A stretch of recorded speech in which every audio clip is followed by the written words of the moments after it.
Message, truly, mabuhay ang Pilipinas. And now at this point, distinguished guests, awardees, and to all the families and friends, we will now be hearing a message from the representative of the 5th Ignacio Jimenez Awards 2024. A round of applause for Police Colonel Ben Liner Capili. Thank you.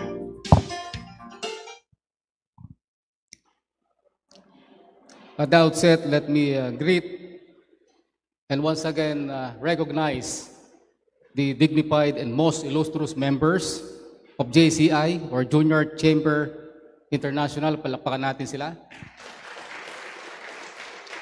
As I understand, JCI is a group of young and good-looking professionals whose tagline is developing leaders for a changing world. Tama po ba?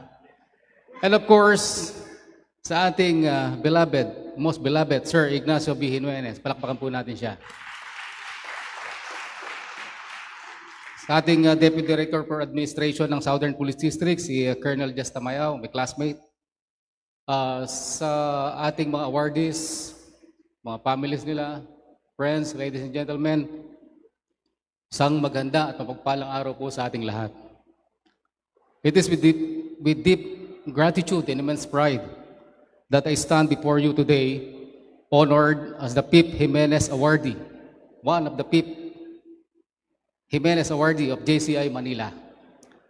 As a third-level officer in the Philippine National Police, this recognition is not just a personal achievement, but a manifestation of the hard work and dedication of all the brave men and women in uniform who serves our beloved country with untiring patriotism and integrity. Patriotism o pagmamahal sa bayan at sa ating mga pamilya is the very foundation of our service. Bilang mga alagad ng batas, it is our duty to protect and serve our countrymen. This commitment is not just a job. It is a calling that requires us to be at our best every single day. Kagaya po ng nabanggit ng ating Sir Ignacio Jimenez, na ang pagsiservisyo natin sa bayan is a calling, it's a passion. Oh. It is our duty to protect, again, our countrymen. This commitment is not just a job. It is a calling. Sa bawat araw na tayo naglilingkod, dala natin sa ating mga puso ang pagmamahal sa ating pamilya, sa ating kapwa Pilipino, at sa buong sambayanan. Integrity or katapatan is the bedrock of our profession.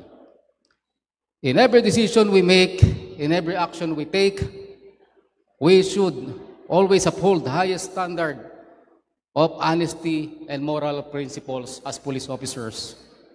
Ang integridad ang nagbibigay ng tunay na halaga sa aming pagsiservisyo bilang alagad ng batas. It is what ensures that we remain trustworthy in the eyes of the people we sworn to protect and serve. As we celebrate this prestigious recognition, we are again reminded of the importance of love of our country o ang walang kapantay na pagmamahal sa ating inang bayan. Our love for the Philippines fuels our passion and commitment to serve. Our country needs us now.